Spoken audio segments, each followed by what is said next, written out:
Hello and welcome. My name is Brad Cloza. I'm the program director of the Future Networks Initiative at IEEE. If you're not familiar with IEEE, we are the world's largest technical professional organization dedicated to advancing technology for the benefit of humanity. Before we begin, I'd like to explain the format for this live event. Our panelists will speak for about 30 minutes, and after that, we'll then start to select some questions from the comments section on LinkedIn.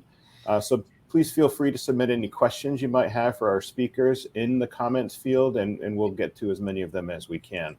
And now we can begin. This is the last panel in a 4-part series that we're doing for LinkedIn Live called 5G Demystified. It's a special collaboration between IEEE Future Networks and IEEE's Educational Activities Department. The first 3 sessions are now available to view on demand. You can look in the description of this event to see the links to the previous panels. But today's is called Will 5G Kill Wi-Fi? We use Wi-Fi at home because it offers speeds that are better than our LTE phones get. But if 5G earns its promise and starts to deliver speeds 10 times better than LTE, will that mean we no longer need Wi-Fi at home? Or will public Wi-Fi become as antiquated as internet cafes? And where do technologies like CBRS fit into this mix? IEEE's panel of experts today will discuss and maybe debate this battle for last mile connectivity between technologies, as well as recent advances on how these two technologies may commingle in the future. So at this time, I'd like to hand it over to David Witkowski, who will lead us through the panel discussion. David is the founder and CEO of Oku Solutions, a professional services company that works at the intersection between local government and the telecommunications industry. And he's a senior member and the co-chair of IEEE Future Networks' Deployment Working Group. David, please take it away. Good morning, good afternoon, good evening to everyone. Thanks for being here. Really looking forward to this discussion today. We've got a great set of panelists who all have very lively opinions on this topic, and I think that it's going to be a really, good webinar. So, in the years past, the answer to whether cellular would displace Wi-Fi was obvious, and I think that answer was no. They each had its place. Cellular technologies like 4G and 5G were for wide area, high mobility networks, not necessarily the fastest data speeds, but something that could be used while you're driving in a car, going down the freeway or on a train, that supported a wide range of services, including some limited mobile broadband, but also Internet of Things applications. And Wi-Fi, on the other hand, was a wireless local area networking technology that was primarily used for in homes and businesses, and of course, it has had a lot of application to, say, smart home connectivity of things like smart light bulbs or switches, cameras, etc. And that was the way things were for many years. Recently, thrown into this mix has been private 4G, private 5G that's enabled wireless networks that are owned and operated by non-carrier organizations for their own use. And as each of these technologies has evolved, their feature sets have expanded in such a way that they're beginning to intrude on each other's swim lanes, if you will. Their Wi-Fi networks combined with technologies like Hotspot 2.0 are enabling wireless carriers to offload traffic to high-performance networks while maintaining security and ease of use. At the same time, the performance of some 5G networks now meets or exceeds what was once only possible on broadband and Wi-Fi, which potentially negates the need for visitor or public Wi-Fi in some locations. And the private 4G, 5G networks use cellular technologies in unlicensed or lightly licensed spectrum to support a variety of applications, including mission critical, enhanced security and reliability, on-campus networks. And again, they're being used for the IoT. So as the lines between these technologies are increasingly blurred, I believe that in the next 5 years, where the landscape for connectivity technologies will be very different than it is today. And at least that's what I think. And so today we're going to hear from a panel of experts on what they think.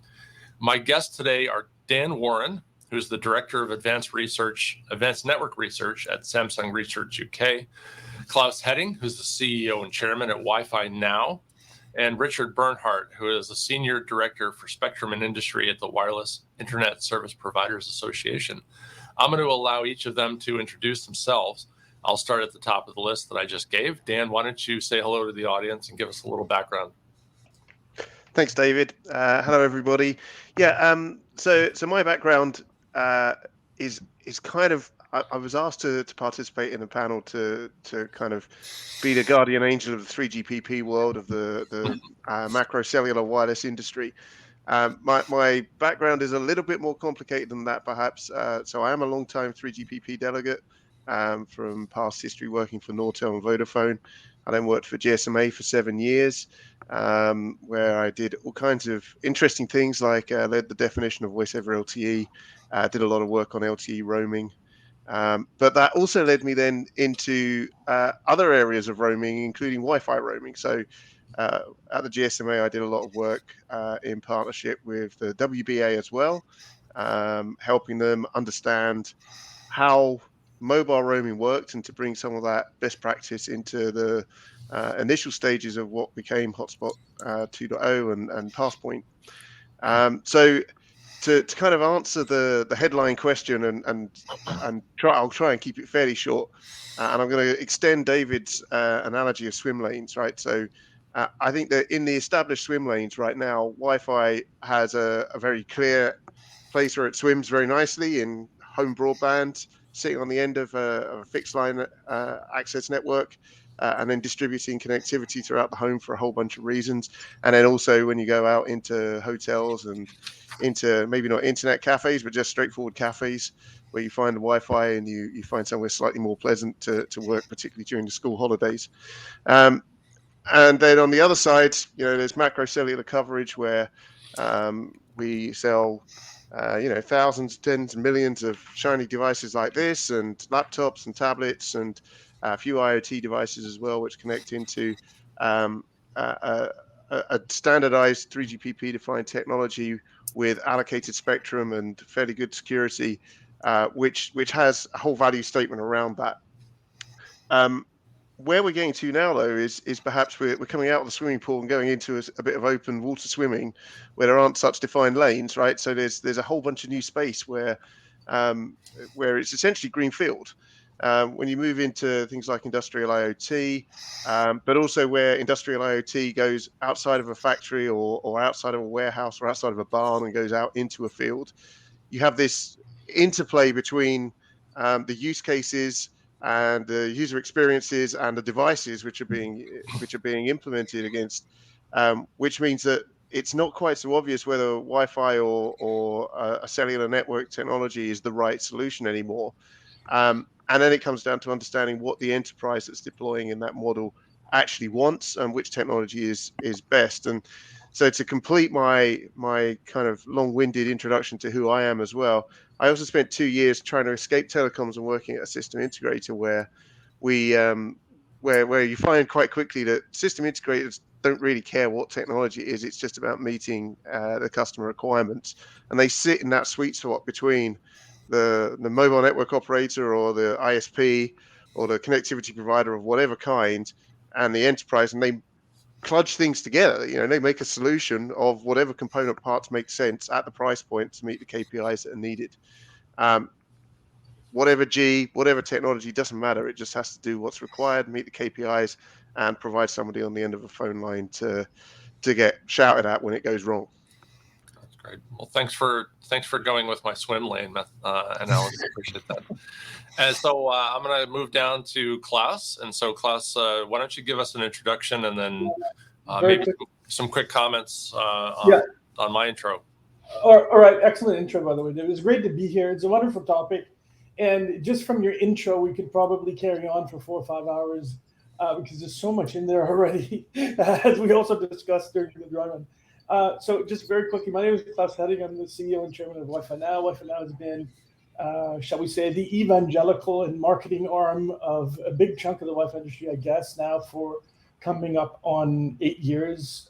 And we continue to do a lot of work with media, with events, and so on for a lot of different companies, organizations within the Wi-Fi industry. I'm super, super grateful and happy to be able to do that. Just very quickly, I think that there is a certain amount of apples and oranges going on always when we start discussing this topic, which is close and dear to my heart and has been for many years, and it always comes up with a new generation or even between generations, right, of mobile technology. But there is also a certain overlapping lanes, if you will, or especially in the enterprise part of enterprise segment, if you like. I think there's a lot of places where the two don't, practically speaking, overlap much in terms of what is really out there in the market and forecasts for the market. But certainly in the enterprise side, there is potential for a bit of competition between the two, which I think is a good thing, actually. But one killing the other, I don't think is really in the cards. But absolutely, let's go a little bit more deeply into all of this, as I'm sure we will in just a moment. So I'll let Richard introduce himself. Yeah, thanks.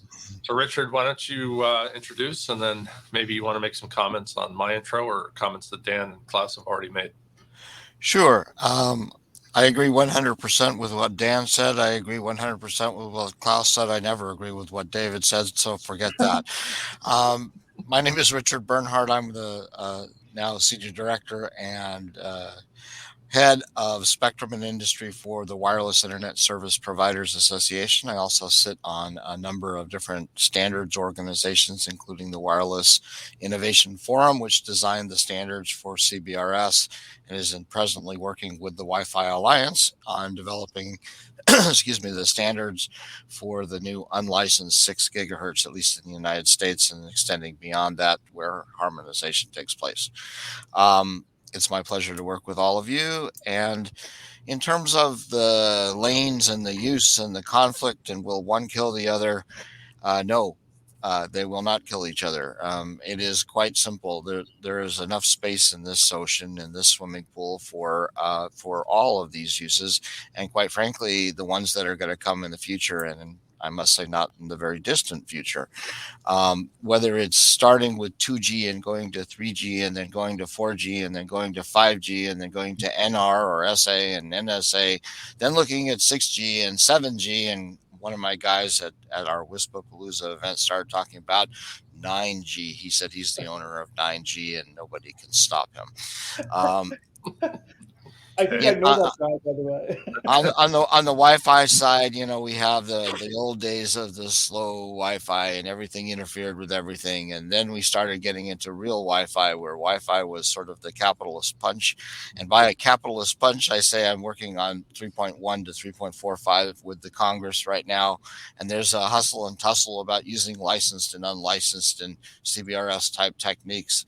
But the answer is Wi-Fi is not your grandfather's Wi-Fi. There's tremendous amount of advancement going on, just as there is in the G's in Wi-Fi in both outdoor use and indoor use. And I think as we continue to talk here today, we'll see that there's a true competition for each of these things. But honestly, it's the right tool for the right place is really the answer. There is a place for standardized cellular communications approaches, which are the G's from 3GPP. And I think there's also much place for proprietary air interface deployments, which typically operate within the Wi-Fi zones. And you've got new Wi-Fi coming along with Wi-Fi 6 and 6E and future ones after that. So let's get into it. I think there's some grounds for some disagreement, and there's some grounds where we can be very copacetic. Thanks, everybody, for your comments. So definitely agree that the right solution is the one that's right for the application. It's always, and when I deal with local governments, I'm often asked this question, like, well, why isn't there just one wireless technology that everyone should use and we just standardize on it? You'd say because an inner city is very different than a rural area where you have people whose properties are separated by a quarter mile. Right. So there's no one solution, and there will be solutions. Now, the question is how do they, if you will, borrow market share from each other or intrude upon each other's swim lanes to continue to drive that metaphor, into the ground. So, or into the water, as the case may be. So, so let's talk a little bit about, let's go back to the basic premise, which is, in order for 5G to intrude on the swim lane of Wi-Fi, or for it to remain a dominant, technology, it needs to be, I think, a little bit more than it is today. And I think we can all admit that 5G is rolled out. I get faster speeds on my phone, which are great. Faster handset speeds were not necessarily a thing that the market was screaming for, although in some cases more capacity of the network was something that they were screaming for. So we have to separate out speeds versus capacity, because if a 4G LTE site can only carry 200 resource blocks, then you have an issue where you're covering large populations, that the network will fail, or at least it will slow down. So from that perspective, I think 5G has already shown some value. It has not taken off, I think, in ways that we had hoped, but I also believe that has to do more with the fact that the cores are still 4G cores, and that we haven't really moved to standalone as quickly as we would have liked. So I'm going to challenge Dan to comment on that. And where do 3GPP see the timeline for getting 5G to where it needs to be to meet the promises that were made early on? There's a question to ask me. It's a webinar by itself, right? Well, and part of the problem is that I have the comments open on the right hand side of my screen here, and I can see that we have Dean Bubley listening in, and Dean knows that I have in the past been quite an active 5G skeptic. Like right at the beginning of 5G, when I was still at GSMA, I wrote a white paper which kind of said that all these things that we're promising are really tough to do, and they're not tough technically, they're tough economically, they're tough to justify for an operator. Right. So at that stage, which was 8 years ago now, I kind of made a statement that we'd see 5G networks within about 5 years, which was about right. 2019 kind of time frame. One or two may have popped up slightly before that, but I said that for sort of the first deployments and for quite some time afterwards, it was going to be mostly about consumer devices. And consumer devices sell, right? It's a nice, comfortable business model for mobile operators. They know how to sell subscriptions to individuals, sometimes to enterprises, but really just as a consolidated large number of consumer subscriptions. It's more challenging when you try and sell a service which has a very specific KPI set against it, some penalties built into the contract when things go wrong. So about 8 years ago, I was using the analogy that if something goes wrong with my phone right now, then I do one of two things. I either try and find Wi-Fi if I'm using cellular, or I lean out the window, or I move and I press the green button again, or I press connect again, and I try and make the connection work better than it did in the first place. That doesn't really cut the mustard when it's kind of self-driving cars or Paris thought remote surgery, right? If it's remote surgery, you don't want to reboot in the middle of an operation. So it's that whole kind of set of promises that you're talking about in terms of where 5G was pitched 7-8 years ago were really challenging from the perspective not only of what they said about what the technical goals ought to be in terms of bandwidth and latency, and particularly reliability, and to a certain extent coverage as well, but also they are really challenging from the perspective of the business conditions that you're putting yourself in, because it isn't B2C contracts anymore. It's B2B contracts where the guy sitting on the other side of the table that you're negotiating with is probably backed by quite a big legal team, and has got a bunch of people who are going to ring you up and sue you if there's significant loss in terms of revenue or even worse, which you have liability for when the service doesn't work. So there's this kind of odd situation which has developed now, where there's a lot of standards around things like network slicing, around the support of different quality of service metrics and KPIs and KQIs. But it's all sitting there relatively nascent, because the hump which has got to be got over is the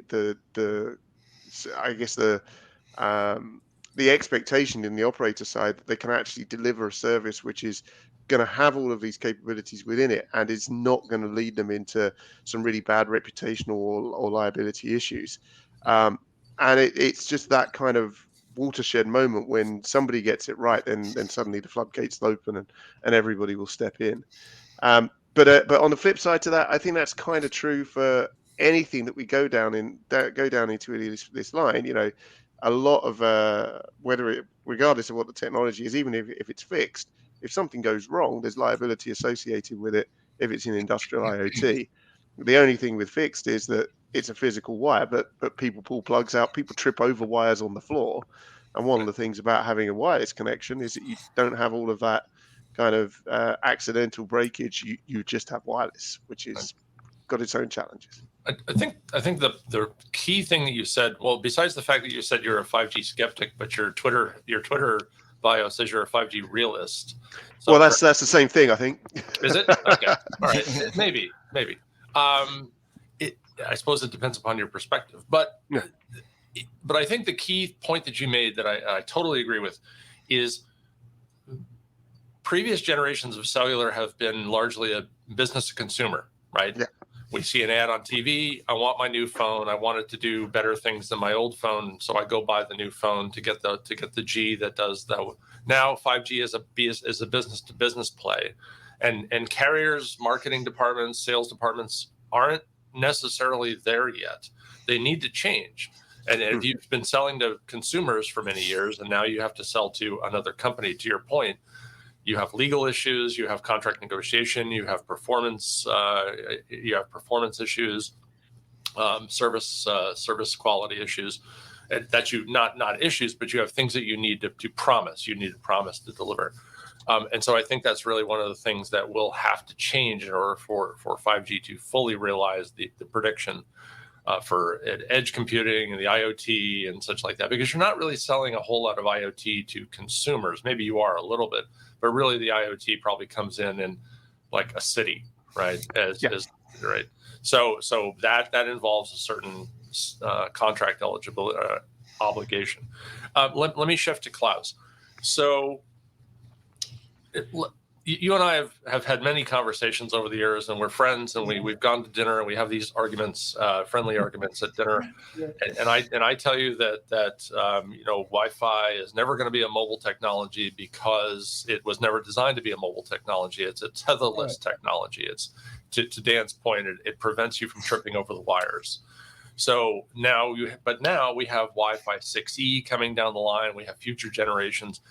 Where do you see, from your perspective as a Wi-Fi evangelist, Wi-Fi evolving into doing things that cellular traditionally would have done, and to be more specific, Wi-Fi did not do? It's a super good question, David, and I think I will address that. Let me just comment on one thing. And the remote surgery story has been brought up so many times, and I just do not understand how anybody would want to do that unless the other option was death. Okay, I just want to put that out there. And to be fair, it may be that it's a choice between that or nothing, right? Yeah, so right. Let's only in that case, in my view. But anyway, maybe there's part of the story I don't know about. But I know that has been brought forward so many times. Anyway, let me give you my view on whether there are areas where Wi-Fi might encroach on sort of the mobile domain. And the general answer is that we used to think that. We used to be, if I go back, 7-8 years or so, the offload story was a big one. We thought we would be able to disrupt parts of the mobile industry with offload scenarios, basically based on this idea that by far most of traffic on mobile phones runs over Wi-Fi anyway. It does probably even more so today, but at the time it was actually stunning to see how quickly Wi-Fi grabbed data traffic share from the mobile industry essentially, and that was not in any controlled sort of way. So we kind of thought we could disrupt this by actually turning this into a business and doing it automatically and so forth and seamlessly, as we said, and all of that. I mean, that story has continued to evolve, except it hasn't really been structured in any way. So, of course, we still have the situation where as soon as you're indoors, your phone will run on a Wi-Fi network, usually, not always, of course, but the ones that you have access to in the home and the enterprise and so on. And I don't have any very recent numbers, but I wouldn't be surprised if the proportion of data traffic running on phones over Wi-Fi is still increasing over the mobile side. But I don't, as I said, I don't have the latest. So I think in the meantime, over the past many years, we've kind of come to realize that's sort of an organic thing. And that will continue to happen, especially as we get better and better Wi-Fi networks. So we will take more and more chunks of data out of the mobile story, especially deep indoors and so on. I think that is only, is bound to happen. Also because we've got better standards now, we've got more spectrum, right? So, and we're now talking about gigabit speeds, multiple gigabit speeds on certainly on the Wi-Fi 6E and the Wi-Fi 7 standards, right? And those are now coming also, by the way, of course, on Samsung devices as well, right? So we have been, I haven't plotted this out, but we have been, generally speaking, significantly ahead in real life performance, especially in the home and the enterprise, right? Of cellular networks in terms of speeds. And we can discuss quality, of course, has always been an issue. We're still working on that. Coverage has always been an issue, and so on. But let me put it this way: the high-end home today, if you've done it correctly with the right mesh systems and so on, and you're up to date on your Wi-Fi standards and all of that, you will get multiple gigabits to your home, especially, of course, if you've got fiber coming into your home. And that is very, very difficult for anything mobile coming from the outside to compete with, right? So that's the stronghold. The other stronghold, of course, is enterprise. And when I'm talking about enterprise, I'm talking about the broad enterprise ecosystem, if you will. And by far the biggest chunk, as far as I know, is corporate and enterprise and hospitality and MDUs now is also a big thing and so forth. So the answer to you is, I think we had a little bit of a pipe dream way back where we thought we could disrupt things with Wi-Fi. It sort of is still going on, but nobody's really disrupting anything, right? I mean, we still have incredible amounts of Wi-Fi traffic on smartphones and all kinds of devices, right? Obviously, that support that and mobile devices. But we're not I don't think we're threatening the mobile industry, at least because we will never have the kind of wide area coverage that mobile does, and therefore there will always be a role for it. You could argue that the whole sense of what's going on in tech, especially over the past 3 years, has moved in such a way that we're right now maybe more concerned about having the right bandwidth, wireless Wi-Fi bandwidth in the home than we are about being connected when we're on the street, because we spend so much time at home, or we spent so much time at home, right? So in that sense, I also think that has, I don't know what the statistics are. I saw some statistics of, early during, the past 3 years of some mobile traffic dropping off a cliff and so on. I don't think, though, that that's necessarily the case. I think there has been a huge surge, of course, in home traffic. Whether the mobile traffic has also surged at the same time, I'm not sure what the statistics are. But certainly the importance of having great Wi-Fi at home has increased. And I don't know that the importance of having great mobile network service has necessarily increased in the same way. But is there sort of a direct monetary threat? And are we not really, as I see it? Does that make sense? No, I mean, it's the way you describe it, I think, is I'm going to presume that most people would agree with this. So if you think, in my mind, you look at how Wi-Fi and cellular integrate. Think of a jar of marbles, right? There's a bunch of empty space. The marbles are mobile networks.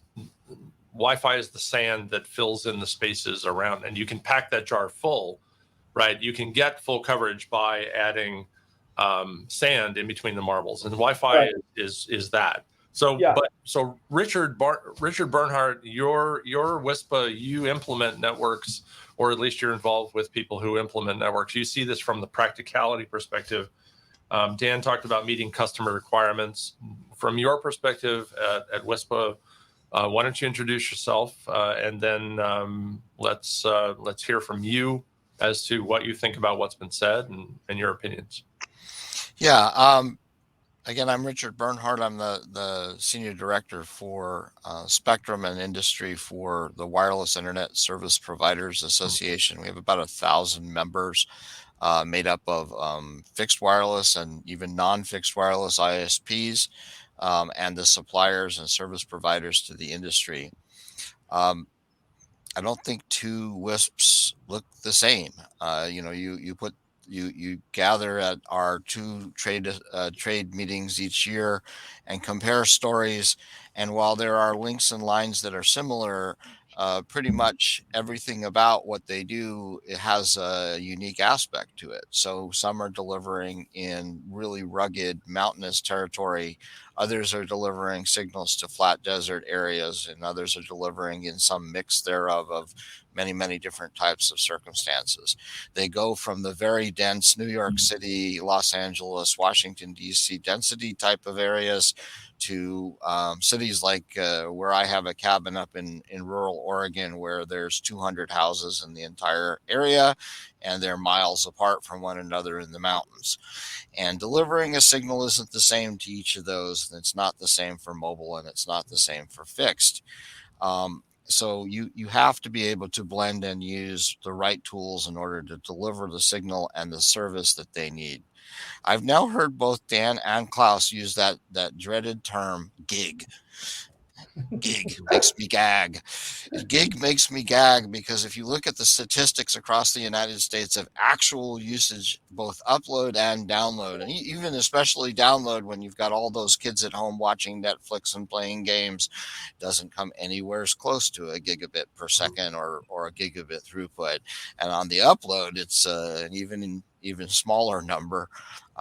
When the federal government FCC had its standards at 25.3 and thought that they were being outrageously future-proof by creating 25.3, they weren't that far off from where we are today. Yeah, there are spikes and ups and downs and usages in residences that go higher than that. We certainly want to point at the future, not at the past. But when we're talking 5 gigs and 6 gigs in, we're talking about putting a Ferrari on a dirt trail up the middle of the Sierra Mountains. It makes no sense. You're not driving that car there, and it's never going to be driven there. But technology will advance, and there will be needs for these things, and they certainly so will the types of methods that we use in radio air interfaces and in waveforms and in noise reduction and in latency and all of those things that you hear that are thrown around, such that you can do it if you need to do it, and you can contract for it. But on the average, if you're looking at a residence or a multifamily dwelling or a business or a retail outlet or a hospitality location, they're not using anywhere near those kinds of throughput. The other thing is that the technologies are advancing as we're advancing. So you've got carrier aggregation in 3GPP, which allows you to pull together channels. And in those channels, you can have a wider channel and therefore provide more as you need it. The same thing is also happening on Wi-Fi. But in looking at these two, first off, they're not the only two. There's CBRS that's coming up. That's a new direction in shared spectrum use. That is neither Wi-Fi nor 3GPP. It's both. It's a technology neutral band. It's 150 megahertz of spectrum that has both licensed and unlicensed or licensed by rule use. A 3GPP operator operating in NA, NR, or even standalone is able to operate in CBRS, but they're also able to create a network which terminates in Wi-Fi just fine. So I'm not sure an either or is the answer, especially right now. I don't think we have to be streaming for gigs for, a farm in Iowa or a residence in California. I think those kind of services have their very definite need, perhaps in precision agriculture, where you're monitoring wide fields or security or surveillance, or precision surgery, which I agree with Klaus. I'm not particularly looking forward to having those things done.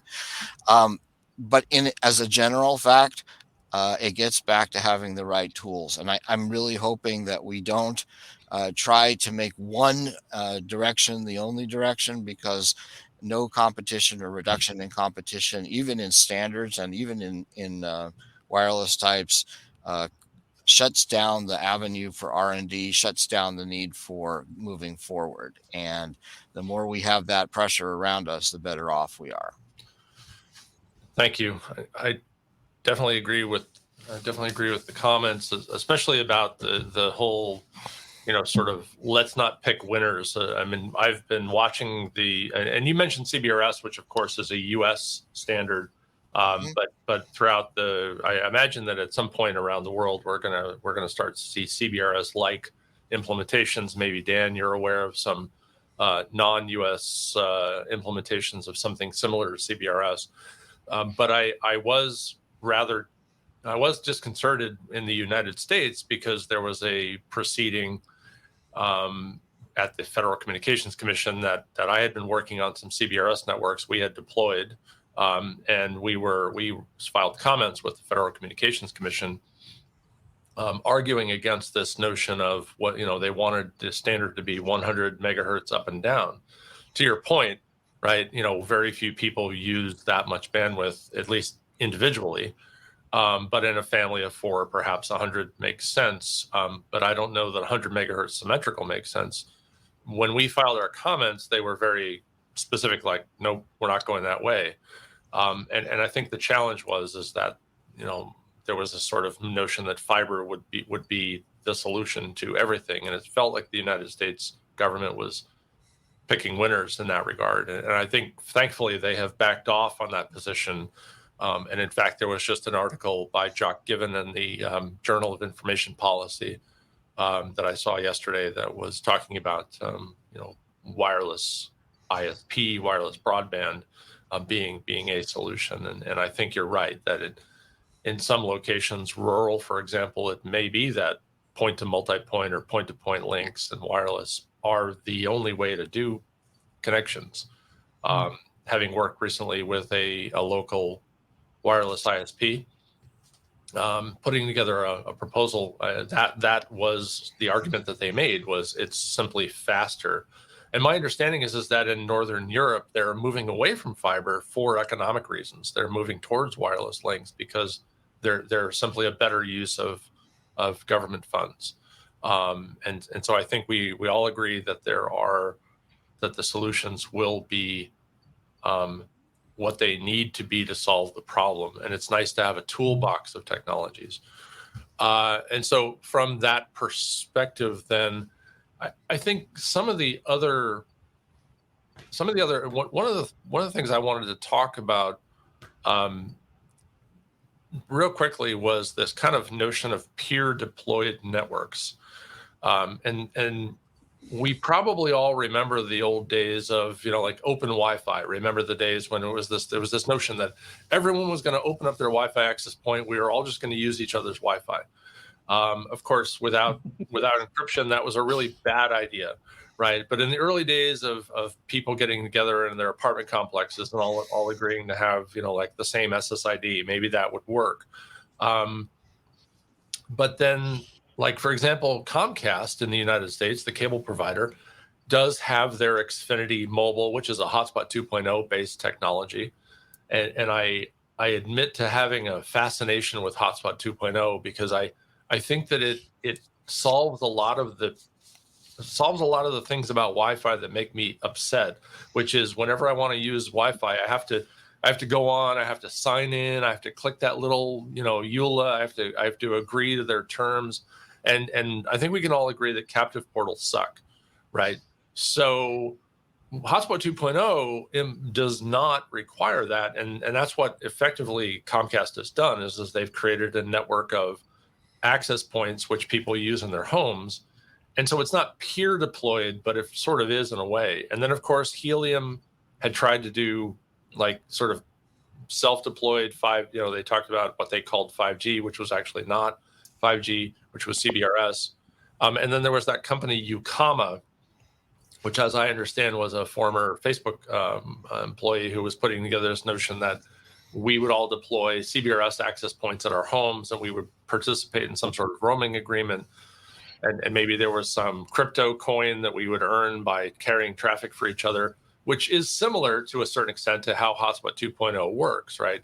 If a carrier offloads onto my Hotspot 2.0 network, which I run in downtown San Jose, California, we get a small token payment for that, for carrying that traffic, and the user does not know that they have logged in to that network. It just simply happens. If on the Samsung phone, not to pick on Dan, but if on my Samsung phone I click open roaming and I activate that switch, I opt in, then if there's an open roaming, I would attach to it. Orion, which is Google's product, is SIM based. It just happens. You don't have to take any action as a user, and I think that's really powerful. So, just a real quick round around the table here. What are your thoughts about these sort of zero effort attach networks in Hotspot 2.0? What do you think? And I'm gonna start with Dan.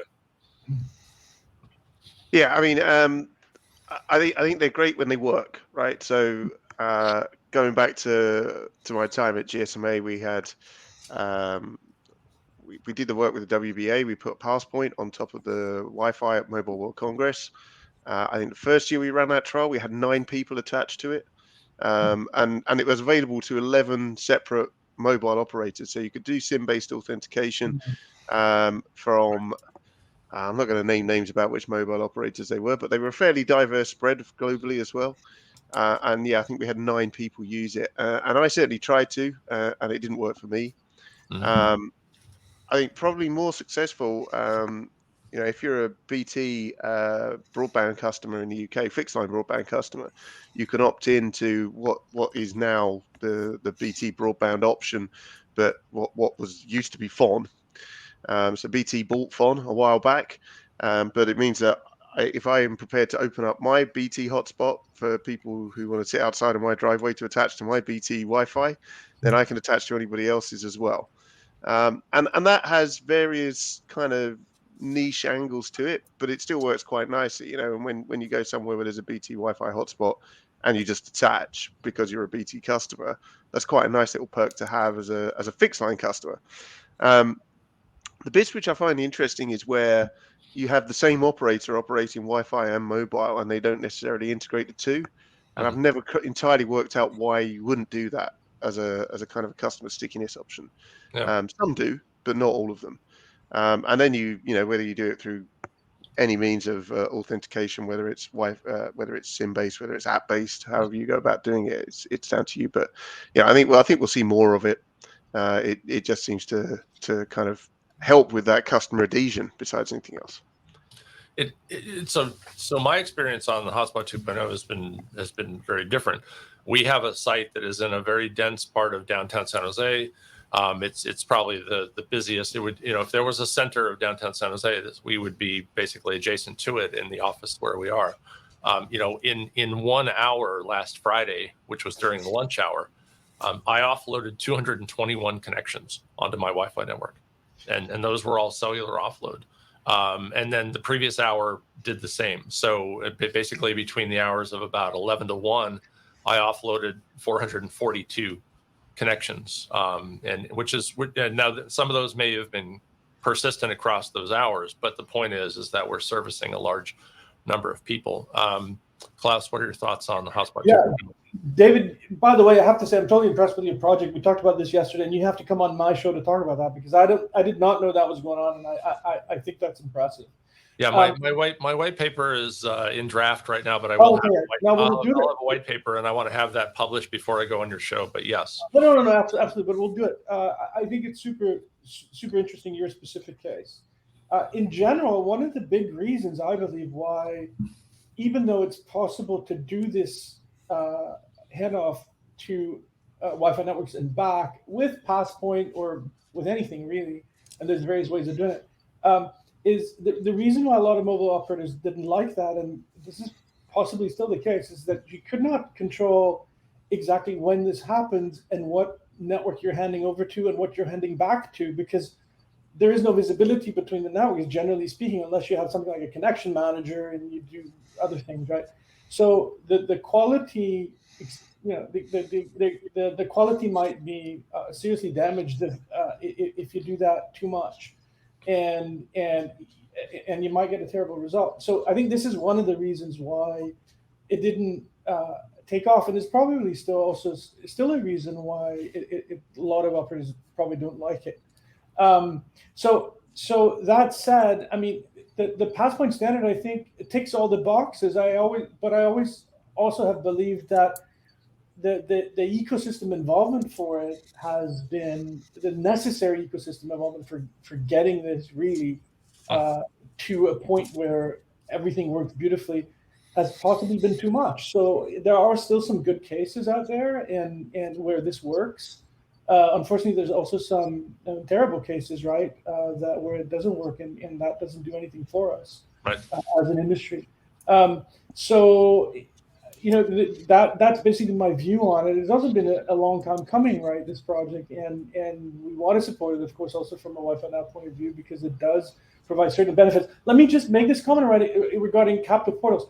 Captive portals are hated and loved depending on who you speak to, right? So there, I would love to meet people that love captive portals. Well, a lot of enterprises want them. They don't necessarily want, for example, in the hospitality business, it's a way of communicating with guests other than at the front desk, right? And they want people to enter through the captive portal because they can do certain things in connection with that, building a relationship there. If they just have people lock onto the network and start using it, that opportunity is lost. So, but there are good ways and bad ways of doing it. I mean, the horrible thing is that when you get to some airport and you have to fill out 4 forms and you have to do all kinds of things. I was just bless them in Brazil, and it's not because Brazil is particularly bad, but I didn't have a roaming agreement, or I had one, but it was so expensive I didn't want to use it. So I was going with the Wi-Fi, and it was very difficult to get on these public Wi-Fi networks because you had to register for all this stuff and so on, which is typical in a lot of places. And this is not a great way to bring people online with free Wi-Fi. But there are other cases where I think it's fairly slick, and you can get through the user journey, whatever is required to get to your free Wi-Fi reasonably easily. But many would probably argue those are not so common. They should be, and there are good ways of doing it. So there are various needs that are being met by using captive portal or not. So we also have to remember that, and I think that's a big part of the story here. Richard, you want to offer some comments here? We've got about 13 minutes before we're going to close, and we probably want to do a Q&A, at least answer one of the questions from the audience. So your thoughts on offload and sort of gray area?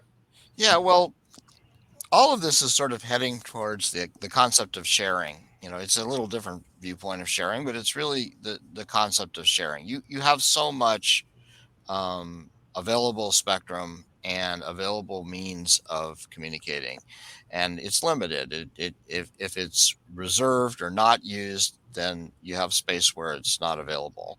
And so whether it's going towards a neutral host approach to things where multiple providers can provide through the same equipment, and perhaps the user can capture or use whatever equipment and whatever provider is available at that location, that gives a greater amount of diversity.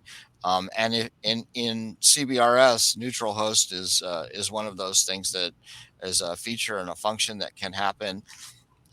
It's in its nascent state, but there are still experimental uses out there so that you can demonstrate that you can have 4 different carriers or 4 different providers come in, utilize the same equipment, and go across maybe a shopping center, and it's flawless for that. And doing it in a stadium, it's flawless for that. The reason that the captive control, the captive portals are popular in places like hotels and stadiums and so forth is very simple. Advertising dollars and control of who uses the system have always traditionally been the reason why they want to do that. You control your audience, you control the income flow, you control who uses what Wi-Fi. There's actually some laws that prohibit that in some areas, and if you're blocking somebody else and in favor of your network, that is problematic. So I think looking at this more from a global perspective, the more that we're able to share the spectrum and even share the technologies, and that the technologies interoperate better together and coexist better, the more sharing that you're really doing with a limited resource. So I'm in favor of it as long as what Dan said is true. It has to work. And it has to work right, and it has to work consistently, and it has to not disturb other forms of communication that are out there. So that's my only limitation on that, is that open generally means that there's some characteristics about it that we don't know, and we need to make sure that they're not interfering with something else that's necessary. Very good. Thank you all. I'm going to turn to some comments. So I'm just going to answer them as they've been placed into the comment stream here, and I'm just going to answer these out verbally. So in no particular order, I'm going to answer Dan Grossman's comment, which is, can someone sum up the arguments for the proposition that 5G will kill Wi-Fi? And I think I would argue that nobody on this, we posed this as a question because it was an interesting question, but I don't think we've come to any conclusions that 5G is going to kill Wi-Fi. Can I just make a point of a place where it will, but it's a kind of it's not that specialist, I guess. I mean, the kind of place where it could is places where the infrastructure to put Wi-Fi in place in homes or in enterprises doesn't already exist, and so you're looking more at developing markets. And then if you get a mobile operator with a disruptive deployment model, and I'm from Samsung, so I'm not just a handsets guy, I'm a networks guy as well, and I'm thinking more about Jio in India, who've gone out with a really low, really cheap, flat, fixed rate price for unlimited data, and have eaten up an awful lot of the kind of urban suburban market for in home, because if it's that cheap and it's delivering initially 4G speeds, admittedly, but if it's 4G or nothing, then 4G wins, and then once you've got that foothold, and if the service delivers, it's very difficult for an alternative technology to come back in. Right. So I think the reason why we don't see in most of the markets, we're in a very privileged position that we're sitting in developed markets, and Wi-Fi has become prevalent in homes ahead of any kind of mobile cellular technology. And there's no real likelihood of that status quo being broken. If that status quo doesn't exist in the first place, it all comes down to first mover advantage. And that kind of comes back to my first point around industrial IoT. Whoever gets the foothold first in either an individual business or a sector, or has that specific niche capability, which is essential for those enterprise customers, whether that's security, whether that's just having a specific spectrum allocation which is dedicated to you, whatever that value is, whoever can fulfill the requirement which is needed by the enterprise gets the foothold and they win. And in some cases, that may be that 5G beats Wi-Fi. It doesn't kill it in places where Wi-Fi already exists, but it certainly sounds the opportunity of getting there first, or getting there with something different, and as a result, becoming the preeminent technological Can I comment, David, just one deployment. minute? Of course, yeah. Yeah. So generally speaking, the issue with that is especially for emerging markets, the governing factor is probably in the end going to be the end user device, and Wi-Fi has always had the benefit of being able to provide very low cost end user devices that most of them, I mean, the super low cost ones, of course, are not mobile phones. Basically, I mean, on a platform semiconductor, Wi-Fi is basically free because it comes with Correct. the processor that you're buying anyway, right? It's very, very difficult to beat that, right? That's the first thing. And the second thing, in terms of the enterprise, I agree with Dan that there is a real case for private 5G, but my own understanding of it, and I'm not an industry expert in that sense, but my own understanding of it, we're talking about the top maybe 5% of the overall enterprise connectivity market, and that's fine, and it's good to have competition there, and I'm sure the Wi-Fi vendors in the world are happy to do even better to work with or against you guys, as the case might be, right? Right. Richard, do you have any comments on whether or not I'm not a big believer in first mover lands the whale and the whale stays. I think if we look at fax machines and we look at DSL and we look at 100 different technology, pagers and whatnot, they all had first mover advantage. They all moved in. They all had the real estate. look at a multifamily dwelling today that has pre-wired stuff in it. That doesn't stop the next technology from moving in and doing its thing and making it competitive. It may delay it for a period of time, but the honest fact is technology moves forward and it does things that get around those things that we think are absolutely impossible to get over. I think the future is not known. I don't think I hate that concept, future proof, especially in wireless and telephony, because I don't think anyone has that crystal ball. And I think that the benefit of having different kinds of technologies and different kinds of standards is that it breeds the ability to do one against the other. Look what the cable industry does with the MSO industry. Look what the MSO industry is now doing with the LEO industry and the low orbital satellites. Look what's happening with fiber that we couldn't do 10 years ago. It's really the hybrid of these things and what will come next. So there, that's just my thinking, is that you're not ending up with one killing the other. Eventually you may have something which is technologically wiped out and replaced with something else, but that won't stop another technology from being present.